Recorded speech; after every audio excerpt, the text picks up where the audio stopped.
something to do with destiny right in here, temperance energy. But I'm picking up that with this destiny is right in here, no? I know it's too early to say this, but it looks like this is some kind of an energy ng pinagtagpo pero hindi tinadhana. Pinagtagpo pero di tinadhana. Yan. Let us see. Ang bigat naman nun. Umpisa pa lang.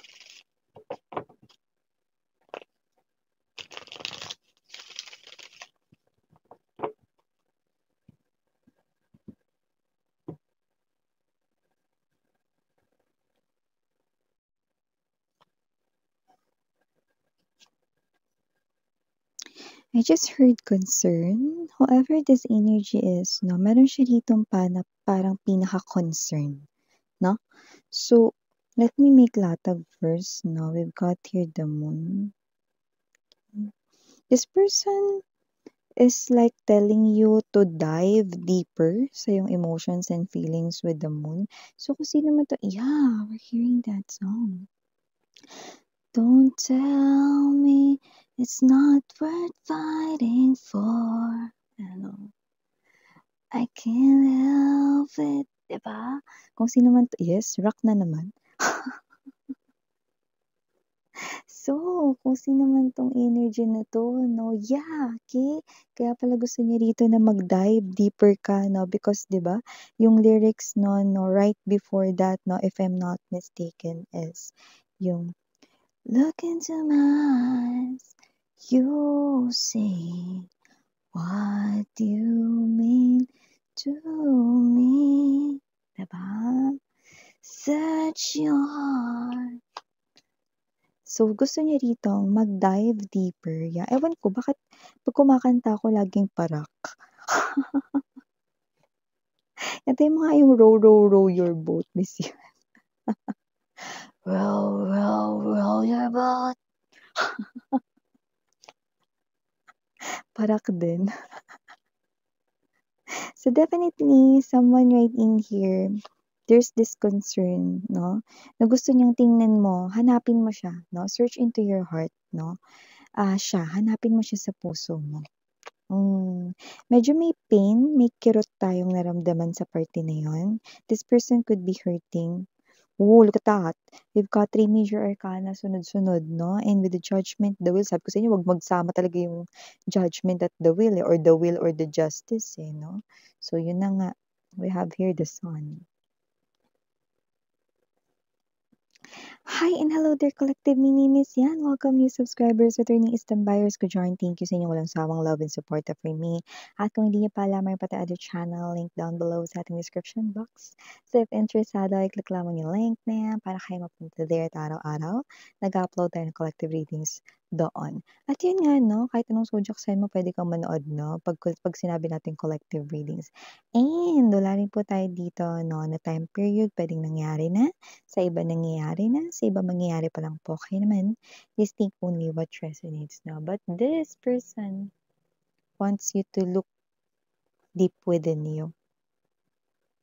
Parang hindi mo na ba ako mahal? Isa sa pinakatanong niya, hindi mo na ba ako mahal?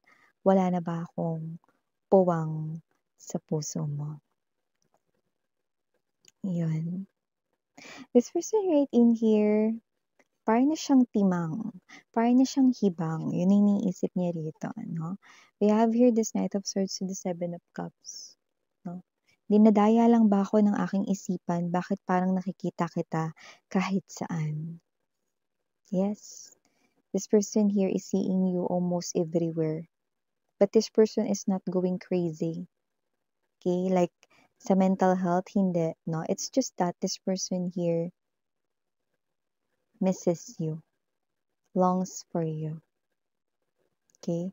That's why, kahit saan siya magpunta, meron siya ritong nami-mistaken na ibang tao, 'no? Nakikita niya yung face mo 'no, tapos sinusundan niya ito, hinahabol niya ito 'no, and for some reason, hindi pala ikaw 'yan, okey? At ito ay dumadalas 'no, pero wala siya ditong sakit sa pag-iisip, okey?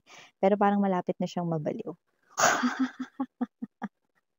Dahil sa pangungulila sa'yo. 'Yan oh, sunod-sunod na ito, okey? Ito ay hindi na mapipigilan. 'Yan oh, siya ba ay dinadaya lang ba ng kanyang isipan? Ikaw ang laman ng isip nito 24/7. Ace of Swords energy. This person right in here is someone 'no, na nakikita natin dito na nasasaktan 'no. So, nakakulong siya rito sa isang klase ng mindset 'no, na hindi na kayo rito magbabalik sa life niya. Okey.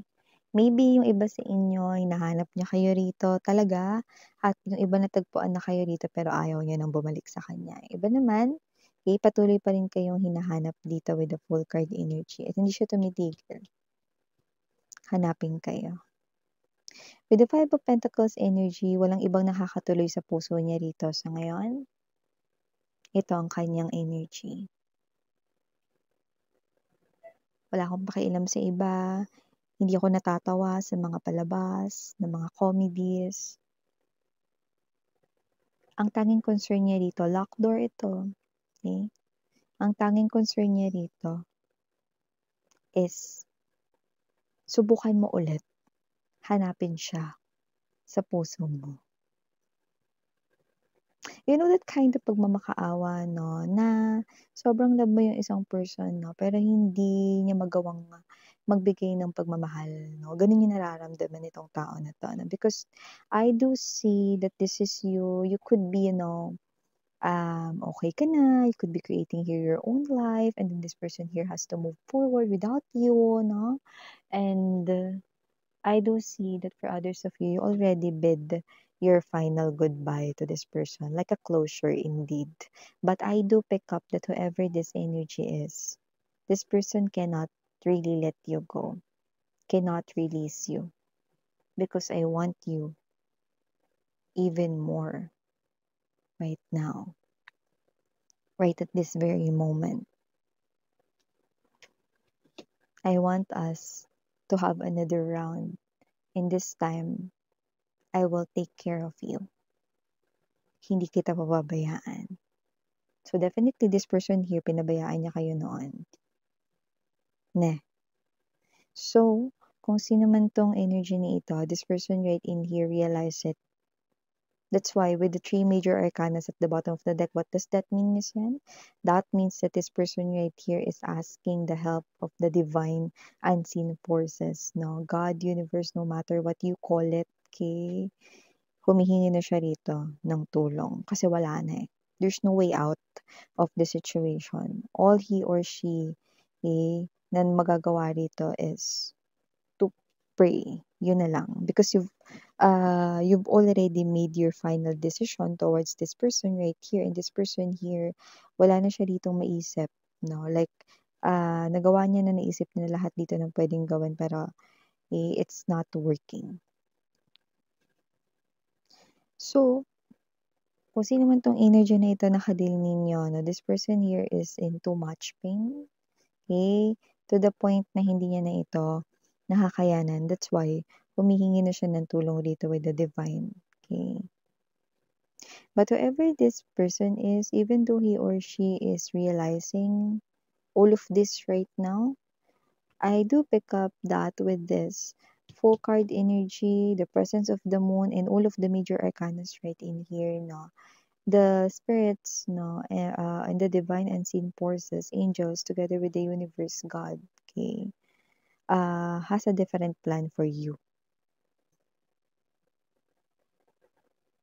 Okay, so that's what more likely I'm picking up from this reading. Okay, so nakikita natin dito that you're meant to take a different pathway. Okay, at talagang hindi mo talaga meant na mag-move forward sa life mo kasama itong person na to. Okay, so whoever this energy is, this person here, it looks like nakikita ka niya everywhere and that's very evident, no? Because this person here missing you so much. Okay. With the Knight of Swords energy, okay, talagang ano siya, talagang pag meron siyang nakikita rito akala niya ikaw, talagang hahabulin niya yun, 'no, kakalbitin niya yun 'no or tatapikin niya yun 'no, pero hindi ikaw yun.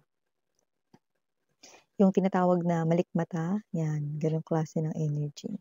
So with the Seven of Cups energy, also this person is using the social media to search for you guys. But it looks like this person here cannot find you. Maybe you block this person here because this is also blockage. Look at the door. It's closed. At yung key is wala dun sa suotan ng susi, no, kundi nandito. Medyo malayo, 'di ba? So it looks like this person here also wants you to unblock him or her sa social media so that he can or she can search you ng mas mabilis. This person right here is also asking other people of your whereabouts or what are you doing right now. You are in this person's head. You are living rent-free into this person's head, no? Okay. Alam niya kasi mga babes 'no, kung paano niyo siya minahal rito kaya gusto niyang hanapin niyo siya rito 'no. Parang ang energy kasi nito if ever na makita mo daw siya sa iyong heart 'no, hahanapin mo din siya. But it looks like you're not searching for this person anymore. Yeah. I think you've already moved on by this moment 'no. 'Pag ito ay nangyari, yung iba nangyayari na 'to ngayon, kawawa talaga 'to. Oh, kasi nakikita ko rito tingnan mo halos nakikita niya na kayo rito 'no, parang lumabas tuloy kayo ritong multo sa paningin. Yung kanta na yun. So, may gano'ng klase ng energy. So, whoever this, parang it looks like that this person here no, is having a taste of a very bitter medicine. No? Parang gano'ng klase ng energy. No? So, ito yung klase no, ng kick, no? Super kick or power kick ni Karma sa kanya. 'Di ba? So, alam niyo naman, kapag sumipa si Karma, no, mas malakas pa sa sipa ng kabayo, 'di ba? Tatalsik ka talaga na parang, "Hami, hami, wave!" Ni Son Goku, 'di ba? So whoever this energy is, I do feel like that this is someone right in here preparing to see you, practicing kung ano yung sasabihin niya sa'yo guys right in here na but this person right here no, is almost giving me this type of energy na napapabayaan niya na yung self niya. If this is a guy right in here, hindi na siya nakakapagpagupit ng hair, no, I think mahaba-haba na yung hair niya right now. You know, just take how this resonates. No? Or maybe if it has nothing to do with hair, possible na hindi na siya nakakapag-ahit no, ng kanya rito no, na bigote or whatsoever. No, yan. Hindi naman ang maabot sa puntong papuntang balbas. Pero maaaring yun nga 'no, maaaring may bigote na siya ngayon if it is a guy. If it is a girl right in here 'no, parang hindi na siya rito masyado nakakapagpunta ng salon, hindi na siya masyado nakakapag-ayos rito 'no, kasi parang ang energy niya rito is parang wala naman kayo so ba't kailangan pang mag-ayos? See? Because yeah, the only person na gusto niyang i-impress by his or her looks 'no, is you, okey? Pero wala nga kayo here, okey? Hindi malaman kung nasaan kayo rito. Okay, at yung iba nakita na blinak niyo siya rito. This person wants you to unblock them, social media man yan, also sa SIM card, okay? Kasi yung iba ang blinak ninyo is yung cellphone number. Definitely wanting to have this another chance here with you guys, judgment to the Wheel of Fortune energy. But because it's not possible to happen anymore, this person is already asking the divine to help him or her. But the thing here, the universe will not help him or her. It is because merong ibang plano, eh, ang universe para sa life mo. At mukhang dun ka na gumagalaw at sumusunod ngayon, no? With the Sun card energy, yung sinasabing plan na yun, malaking plano. It's a big plan. At super happy yung nakikita kong energy na tatapakan mo dyan sa new pathway na yan. Okay? And this person right in here also meant to take another path, okay? Without you guys. So, that's what the destiny, no? Calling right in here. Yeah. Okay, this person is definitely having the taste of this bad karma right in here, no? Okay, feeling lost without you. Yeah. So, for the initials right in here, yes, we do have, no, for the capital letters, I'm picking up two. Okay, we also have here, no, numbers right in here. Now, for the capital letters, it's K and S. Yan. And for the other letters, yes, we have here letter G, we also have here the letter F. And dito rin ang letter K, we also have here the letter N. And dito rin ang letter O, and last but not the least, the letter I. Okay, for the numbers right in here now, yes, we do have number 5, okay, number of change, na spiritual number of change. And number 3, this person right in here wants reconciliation and to rekindle your relationship again.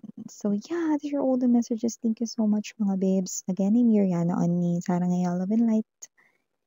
Annyeong.